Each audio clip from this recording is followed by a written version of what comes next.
What's up, guys? Sin here, and for those of you who have been following the weekend, the Pittsburgh Brawl with the Realm Games and Green Tree Sports Cards, my home store, is officially done and over with. Congratulations to Isaac Kroot for winning the main Brawl CC event on Saturday. Well played, Oldham mirror match in the finals. Awesome stuff. You guys can go check that out over on the Realms channel. I believe they're working on getting a replay of the stream back up for everybody to check out. But throughout the past week or so, we've been seeing some spoilers kind of coming through the woodwork for Flesh and Blood Dusk Till Dawn, which is the next set that comes out in July.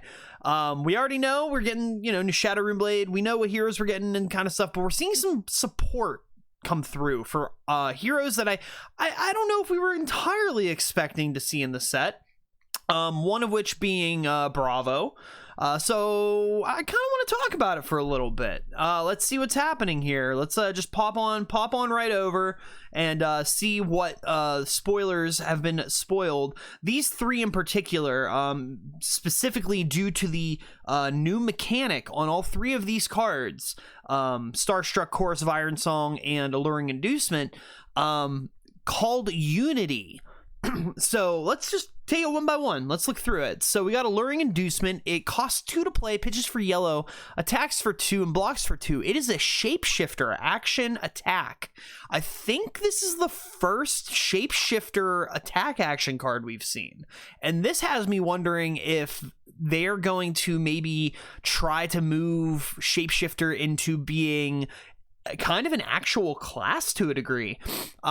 Maybe just a blitz only kind of thing, given that Shiana and Taylor are the only two shapeshifters in the game currently, and both of which are blitz and UPF heroes primarily. I know Shiana's always kind of been a little bit of a meme deck. So I think it's interesting that they're actually giving Shiana herself her own specialization with this card, Alluring Inducement. It is a Shiana spec. When this attacks, the defending hero reveals their hand. You may choose an attack action card revealed this way. If you do, this becomes the chosen card. Has a secondary effect called Unity that says when this defends together with a card from hand, create an Eloquence token under any number of heroes' control. Eloquence tokens do this. When you play a non-attack action card, destroy this and the card gets go again. That's pretty good. That's pretty crazy, and that might actually be very, very good for Shiana, who wants to play kind of various spec cards and various non-attack action cards. Like, she could give Tome of Fyendal go again with an Eloquence token. That could be pretty good. So keep an eye on Shiana for a little bit. We'll see what's happening here. She is a little pricier. I'm wondering if maybe we'll see like a non-foil reprint of her in the set, given that she is involved. Just a kind of speculation, not really sure if they would do that, but we've kind of seen it before. If they're going to be giving Shiana more support, maybe she has a reprint coming in the set, and that would be interesting to see. Up next is Chorus of Iron Song. So all those warriors out there, this one was spoiled by Flukenbox. It pitches for yellow, plays for 1 resource. It is a warrior attack reaction, and it is a new Dorinthia specialization that says, until the end of turn, target Dawnblade gets +1, and damage that this would deal can't be prevented. Blocks for 3, also has Unity. Also has the Unity mechanic where it says when this defends together with a card from hand, create a courage token under any number of heroes' control. So with that being said, we don't know what courage tokens do yet, and that's really cool, but this kind of support could be really good for warriors into heroes like, say, Prism, that might have like spectral shields where if Prism were to take damage, the spectral shield would break and prevent that damage. This could help Dorinthia this could help shore up that matchup between Dorinthia and Prism and help out in other ways with whatever these courage tokens do. I know there's some speculation that the courage tokens might actually just be like the actual name for the Dawnblade counters, which would be really good. That would be really, really good for Warrior. So definitely keep an eye on Chorus of Ironsong. This seems like this might be, this might at the very minimum be a very good sideboard card for Dorinthia if Prism hits the meta, and may make Dorinthia a better competitor into the current playing field. So really excited to see what happens with that. Now, as an aggro player, I really hate to see this next one, but honestly, the art for this is so cool, and at the Brawl this weekend, when this was revealed, had me wanting to immediately just go buy a bunch of Guardian cards and Guardian equipment just so I could play this card. So this is Starstruck. It is a Bravo specialization, yellow pitch, plays for 7, which realistically in Bravo with Seismic Surge tokens, this plays for 2 blues. Let's be real, this plays for 2 blues. It attacks for 10, blocks for 3, and has a crush effect that says when this deals 4 or more damage to a hero, the only attacks they may play or activate during their next turn are attacks with base greater than the damage dealt this way. So this is where math gets weird, but this really hurts aggro decks, because most aggro decks, ninjas specifically, play within bounds of having attacks that attack for, say, like 2 to 4. So if you block this out, you're essentially taking a turn off anyways, and you're not, like, if you block this out and say take 3, as in most aggro decks, you're only going to have like 1 or 2 cards that you may be able to play, and let's be real, Bravo's going to block it anyways. So this is a really difficult card to play around as an aggro player, and I think this really shores up some of those issues that Bravo has with aggro players, where the only way to really be great against them is to go full fatigue and not full aggro. Starstruck, however, this is a pretty good card. This might be, out of all 3 of these, this is probably the best card that I've seen come from Dusk Till Dawn from just a gameplay standpoint. Like, this is insane. Unity, when this defends together with a card from hand, you can create a Seismic Surge token under any number of heroes' control. You can block with this and another card, create a Seismic Surge token, and if you have this in, like, have another one in Arsenal or something like that, then following turn you just smack someone in the face with it. So you can save yourself some damage, points of damage, and then smack your opponent in the face with a 10 for 6, basically, for essentially a 10 for 6.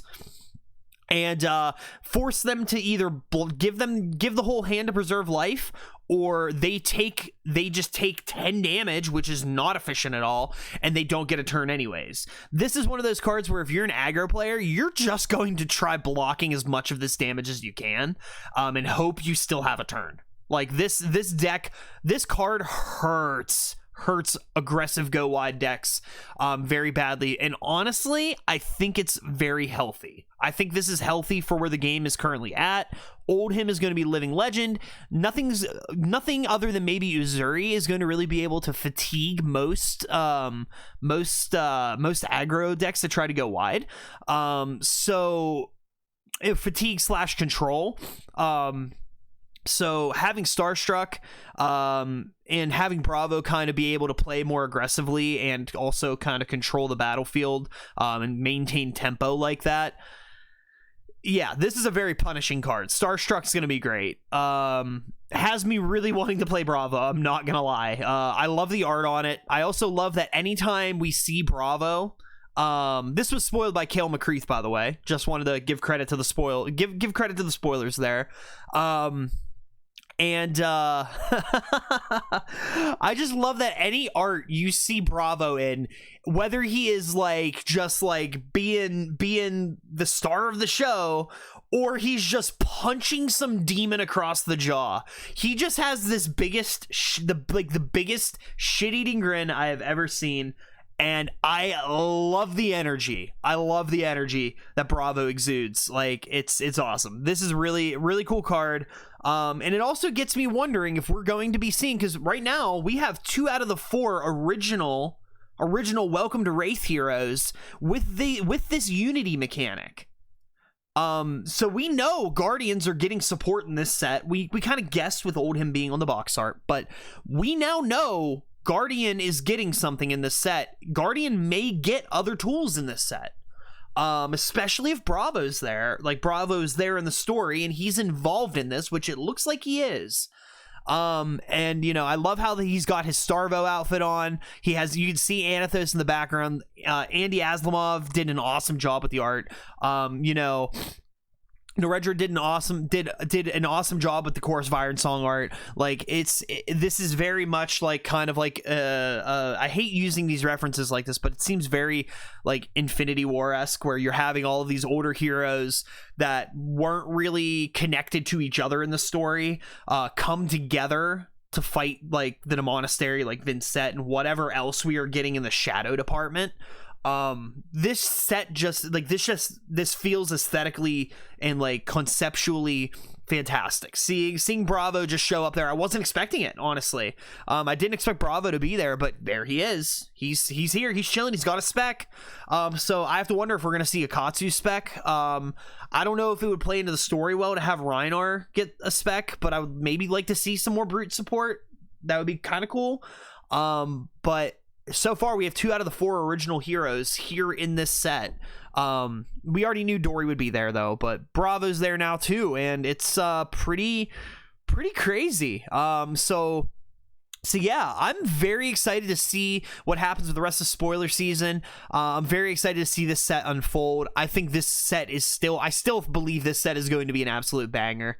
LSS has yet to really falter on any of their sets, but this one specifically seems to be like their like, you know, most like lore driven and conceptually like cool story. Like, being able to incentivize blocking adds a whole new level to the game that we haven't really had, other than maybe like Riptide, you know, like or like the traps from Outsiders. But yeah, I'm excited to see what comes with the rest of Dusk Till Dawn. I do have some video footage from over the Brawl weekend. I do plan on putting out. It was a long weekend. I was kind of working, played like 50 games of Blitz for my side event that I was running. Met a lot of awesome, great people, and just wanted to put it out there, put out the good vibes that like this community's freaking awesome.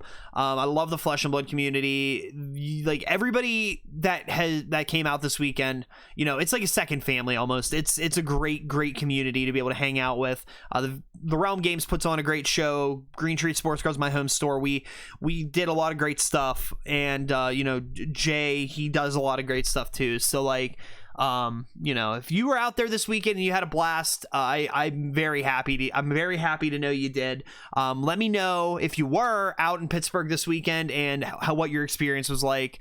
And we hope to have you back soon. So other than that, guys, that's all I really have. I'm pretty tired from the weekend. So without further ado, don't forget to subscribe, like the channel, you know, hit me up on Twitter if you want to chat, do anything. We'll figure it all out. But thanks, guys, and Sin is out of here.